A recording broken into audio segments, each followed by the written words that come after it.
In the heart of a vast and prosperous kingdom, there reigned a wise and benevolent king named Eldor. His realm was known for its peace, justice, and the contentment of its people. King Eldor had 3 sons. Alaric, the eldest, known for his strength and valor.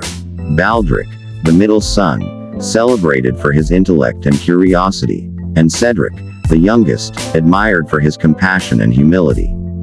As the years passed, King Eldor grew old and contemplated the future of his kingdom. He desired to ensure that his successor would uphold the values he cherished and lead the people with wisdom and integrity. However, he faced a dilemma: which of his sons was most fit to inherit the throne?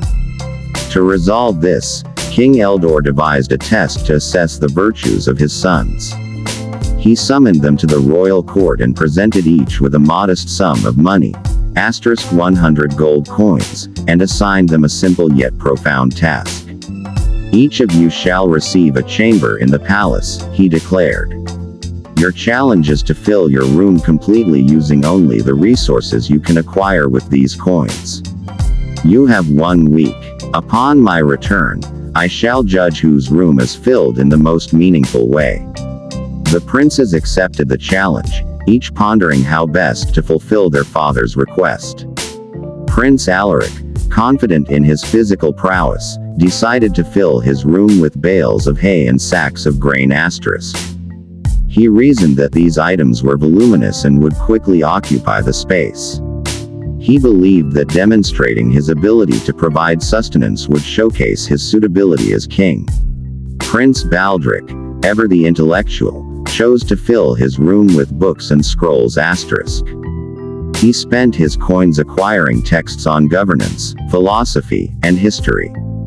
He aimed to impress his father with his dedication to knowledge and the wisdom he could bring to the throne.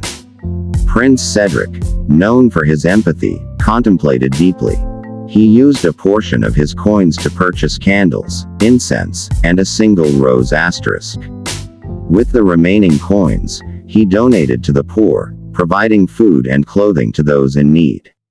He then placed the candles and incense in his room, creating a serene and fragrant atmosphere, and set the rose in the center.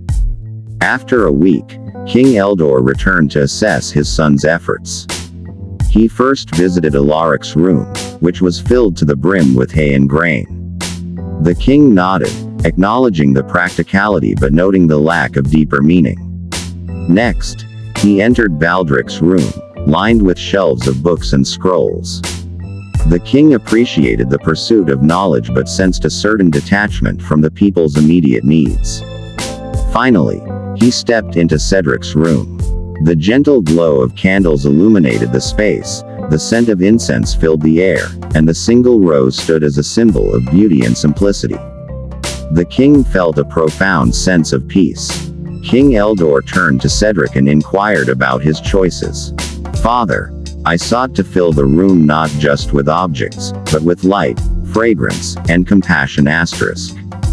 The candles represent enlightenment, the incense signifies the spirit, and the rose embodies love.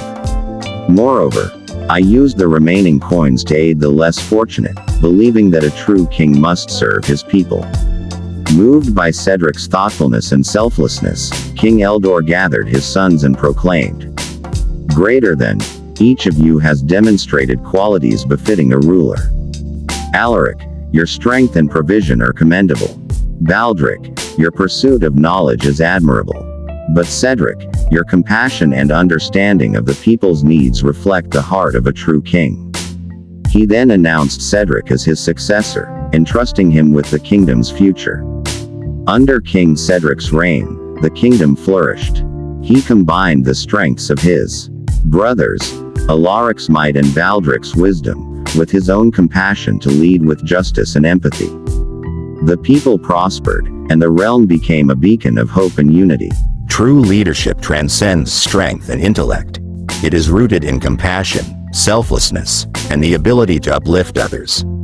A great leader serves not just with power or knowledge, but with heart and humility.